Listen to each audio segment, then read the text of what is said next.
Hello, everyone. Here we are again. Little reminder why I'm doing this is for the reputation of God. I found that through my own experiences in life on how often God is just misrepresented out there. And in this way of on how, yeah, to one's own agenda. Yes? I think that's wrong. So I'm just reading through the Bible and kind of give my own 2 cents to it. Yes, and that is that. Am I always right? No, no. Surely not. Surely I miss certain things, this, that. But I started this as a condition also for the restoration of our true Father. Yes, he needs a little restoration too. Nothing wrong with that. It's better to acknowledge it than to be blind to it, in my opinion. And if he doesn't need it, well, then so be it. If he does need it, well, then you're doing a good thing. Right? Yes? Okay. All right. Let us get going straight away. I ran out of time yesterday, and I did take the tablet and Bible over to the house. Yeah, forget it. That did not happen. And then in the evening, my oldest granddaughter and I, we had kind of a night swim in the pool. We don't have a big pool here. It's just a big blow up pool, but it's pretty big. And it was fun. She happened to have one of those cans of that foamy spray. She totally surprised me with that one. And so we had, for about an hour, we were out there in the rain. It rained on top of it and had a lot of fun. So, and I was just right afterwards. Oh my gosh, now I'm so tired. And I slept really good last night. Anywho, so let's get going here. And we are in the Book of Wisdom 11. First antithesis. Miracle. First antithesis. What's that even mean? Miracle of the water. And we are still in wisdom at work in history. On you they called when they were thirsty. Okay, so that's still from the Exodus. And from the rocky cliff water was given them, from hard stone a remedy for their thirst. Thus what had served to punish their enemies became a benefit for them in their difficulties. Oh, that's an interesting one. Because at the Red Sea, right, water was what? And then here, okay, that's very interesting on how this is looked at here. Whereas their enemies had only the ever-flowing source of a river fouled with mingled blood and mud to punish them for their decree of infanticide,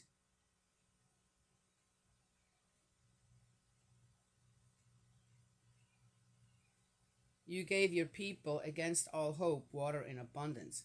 Oh, that's interesting how they word that. To punish them for the decree of infanticide? Infanticide. Isn't that when you kill off babies? But wasn't that also part of the punishment of God? Okay, okay, no. Towards the Egyptians? Uh-huh. I don't know. Sounds odd. I don't know what to do with it. Once you had shown by the thirst that they were experiencing how severely you were punishing their enemies. From their own ordeals, which were only loving correction, they realized how an angry sentence was tormenting the godless. For you had tested your own as a father admonishes, but the others you had punished as a pitiless king condemns.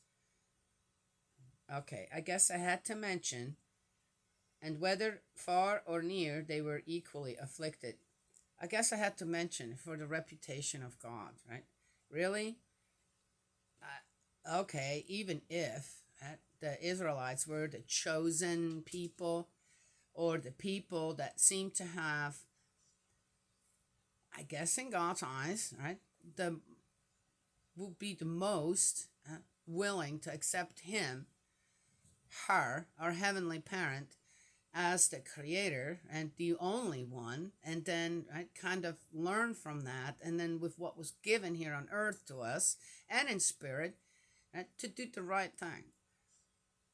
So does that mean then though that the rest of the people of mankind on earth even at that time meant nothing to our heavenly parent?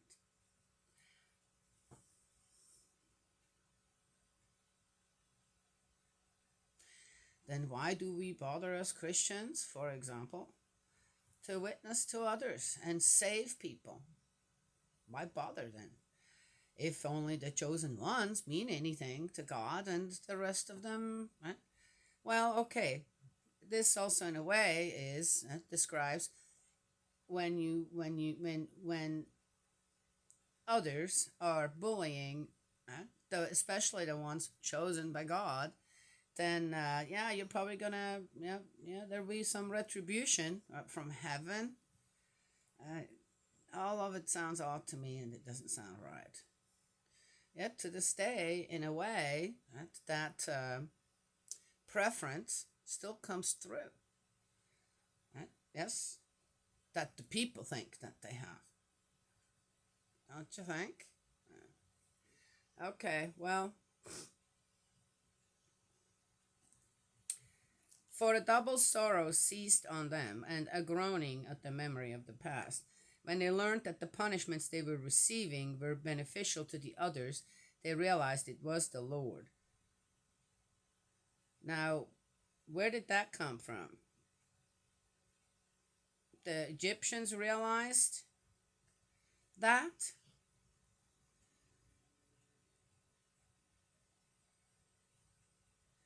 And how then, in a way? Okay, because no, doesn't. I don't know. I can't see that. While for the man whom long before they had exposed and later mockingly rebuffed, they felt only admiration when all was done, having suffered a thirst so different from that of the upright. So, this going back, since we're kind of history, have wisdom at the work in history, is this going back to Joseph some, who did actually really get the admiration of the Pharaoh at that time and all the people. They accepted him. Yes, because he saved them all from what? Hunger? Okay. Don't know. I don't know what that has to do with wisdom here, but okay, maybe I just don't get it. God's forbearance with Egypt.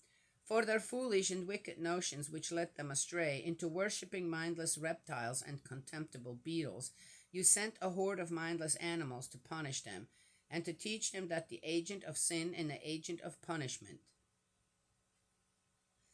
And to teach them that the agent of sin is the agent of punishment. Well, how would the Egyptians know about the one God?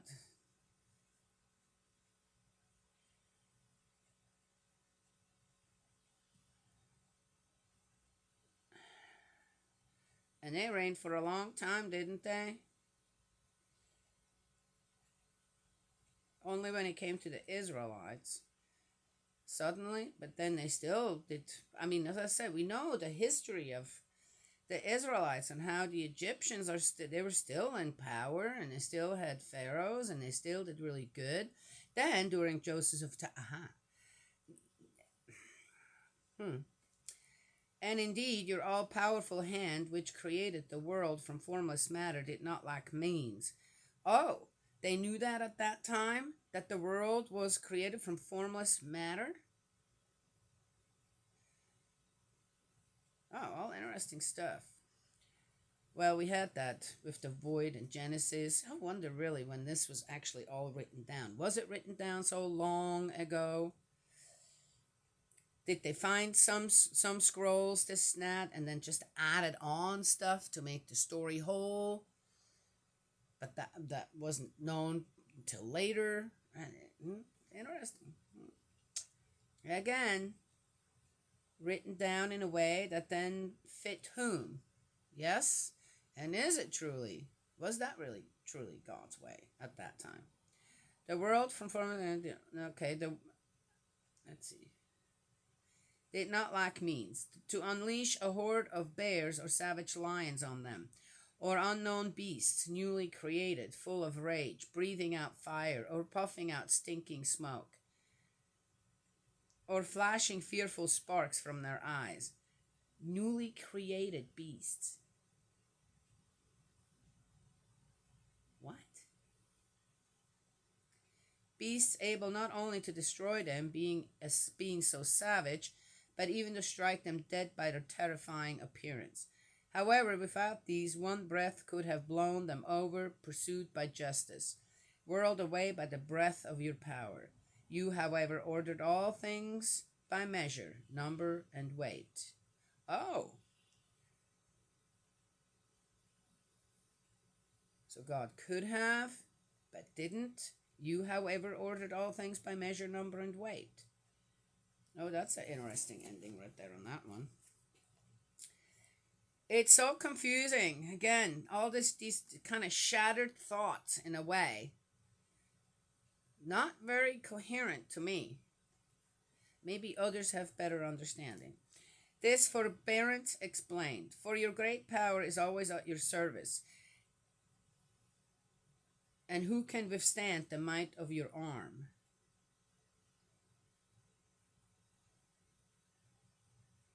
The whole world for you can no more than tip a balance, like a drop of morning dew falling on the ground.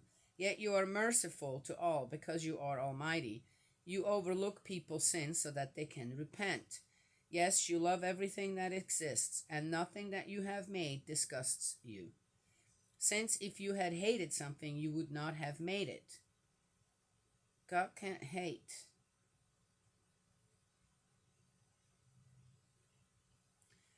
And how could a thing subsist had you not willed it?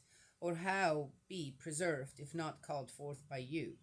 No, you spare all, since all is yours, Lord, lover of life.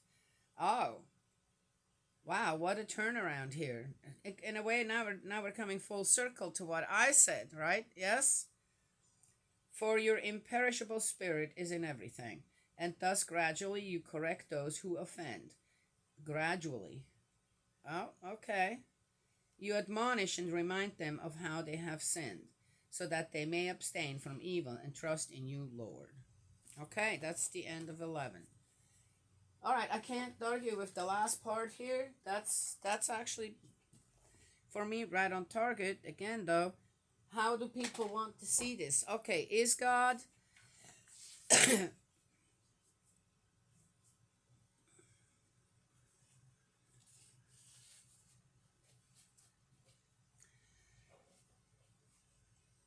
Can we take this word for word, an actuality and reality? Or is this just put in here, again, to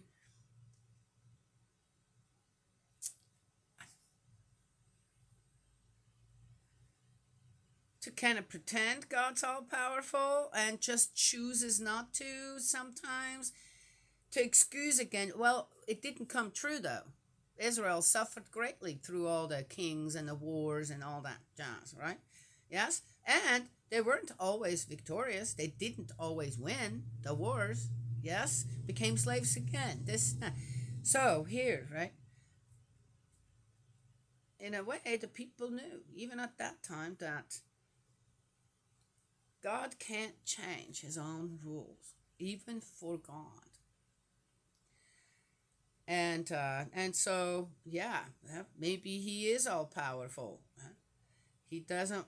That's not how God designed everything, to just be ruled by one powerful source. It wasn't, when it comes to a person, a spirit. One could say there is an absolute power out there that does rule everyone, and that is love. And it's true. When love is present, when love is present in a person's life, then the then a lack of it, or right, the give and take of it in its fullest goes one way or the other, doesn't it? But it's love that is the power that truly governs a person's life. It is love. Yeah. If one is honest and looks at their life, why are you unhappy? Why are you happy? Why are you sad? Why do you grieve? Why do you get angry? The root of it all is love. It's always love. That's an unbelievable, powerful force in the world. Well, then one could say, well, so is hate. No, no. I have to go with that form of existence that people call hate is because there's no the absence of love. One has given up completely on that power then, if you're capable of hating. Yes? Anyway. And do we have bursts of anger? Yeah, okay. Those moments, they're moments. They shouldn't linger, right? The power of love should take over again. Reason within our heart to mind should take over again. Yes? God does not feel like that. The power of love is all that governs God. Yes, if there is it wisdom? It's love. And since God has made all these rules that also for us and the freedom of will, then God can't change that just because one of us is unruly.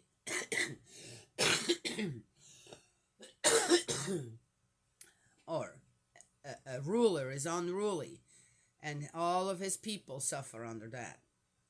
Yes? That's not up to God. That's up to us.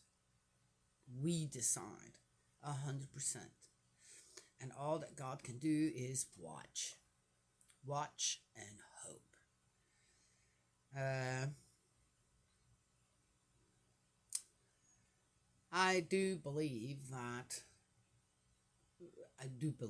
have experienced it so many times in my life that with that power of love and the keeping the commandments, for example, many other things, right, that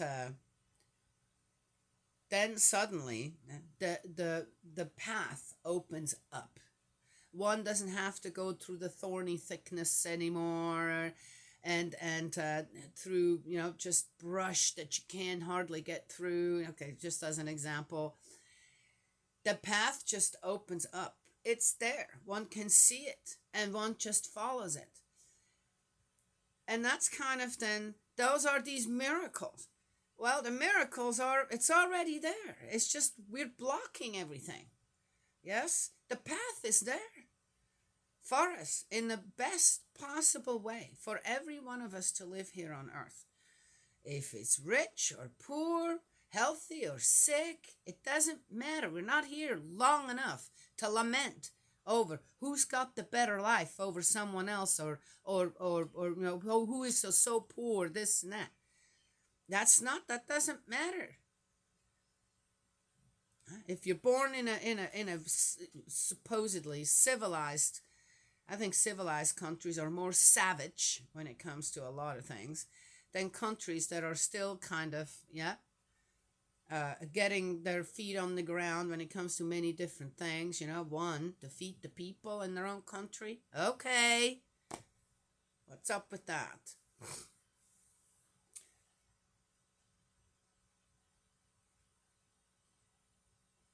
When we start to walk that path that is so open to us and we're so blind, which brings to mind the remove your own board from your eyes before you point out someone else's, right? Yes, it's very true. And when one does that, then, yeah, oh, wow, it's amazing.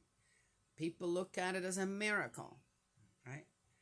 Oh, God did that. No, we're doing that. The path's already there. God doesn't have to do a thing anymore. It's there. It's for us to discover it.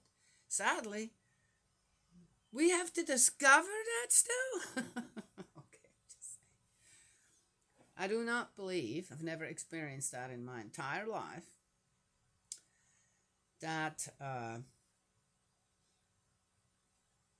because I did something good, oh, I'm doing so well, this, that then God kind of rewarded me with something extra. It's, well, there you go. Now you done the right thing. So you opened up, right, another little door where, well, that was closed before, but now it's open and it's all there for you. Yes? Yeah. I started to kind of realize that as I read through the Bible on how often the people who wrote it down were just closed the door right in God's face. Yes, because they wanted it their way.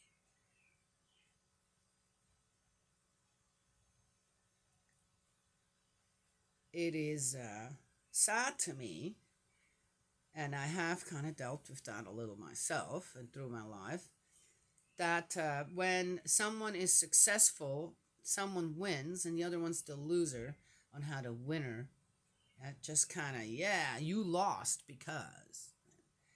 I think that's so cruel. Yes, so cruel. Hmm. Anyway, oh, and then in religion, it's, oh, God's on our side. Right? We're right. God's on our side. And you're in the mess you're in because God's on our side. You're the loser. You're being punished because. Well, I don't believe that's how God works. Do not believe that. Never experienced, nor do I want that. I would be disappointed. Sorry, Heavenly Parent. I would be disappointed in our Heavenly Parent if that were the truth. And I do not believe that's the truth.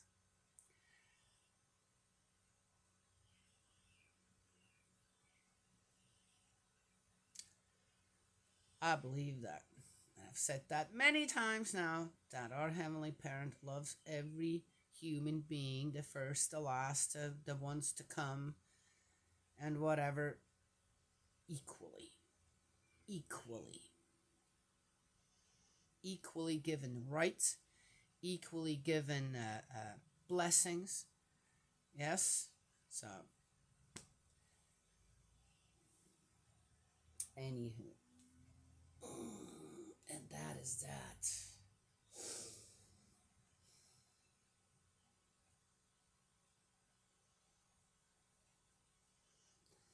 One could say so much more, but I've got to go. I was a little all over the place today, too. Have the words affected me a little? There's so much to say to it, but the bottom line to it all is no. God does not choose one over another. I do not believe that. Yet, in order to bring less chaos or to bring peace and harmony to mankind, God does work with the ones where there's hope for that. Yes? All right. Work with the ones, that's it. The path is open. And hopefully, once there are enough examples out there, people from all over the world that walk that path, then maybe others, their descendants, will join them. Yes? And eventually, it could be 1,000 more years. Maybe, I don't know. Everyone will be walking that path. everyone will share in the power of love and the sorrows that come with it as well. The loss that can come with love, yes, and all right. And more this and that. Da, da, da, da, da. Okay, so that's it. Me. My brother Eldridge, I don't know if you're doing all right. I hope you do. Praying with you and for you. May Heavenly Parent bless you and protect you, guide you, embrace you with love, and I will talk to you all another time.